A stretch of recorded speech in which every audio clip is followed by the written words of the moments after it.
Değerli izləyicilər, videonu bəyənib kanala abunə olun ki, hər kəs son xəbərlərdən anında məlumatlansın. 2025-ci ilin dekabr ayında Azərbaycanda yaşa görə aylıq sosial müavinət alanların sayı 166.017 nəfərdən çox olub. Bu barədə Əmək və Əhalinin Sosial Müdafiəsi Nazirliyinin yanında Dövlət Sosial Müdafiə Fondu istinadən xəbər verir.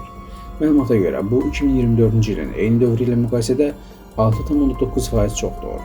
Aylıq sosial müavinət alanların 36,8%-ni kişilər, 63,2%-ni isə qadınlar təşkil edib. Azərbaycan Dəmir Yolları GSC-nin sədr müavini İqbal Hüseynov vəzifəsindən azad olunub. Xəbər verilir ki, bununla bağlı Prezident İlham Əliyev müvafiq sərəncam imzalayıb. Qeyd edək ki, İqbal Hüseynov müxtəlif vəzifələrdə çalışıb. O 2004-2010-cu illərdə Azərbaycan Dövlət Dəmir Yolunun iqtisadi məsələlər üzrə rəis müavini, 2010-2026-cı illərdə Azərbaycan Dəmir Yolları GSC-nin sədr müavini vəzifələrində fəaliyyət göstərib.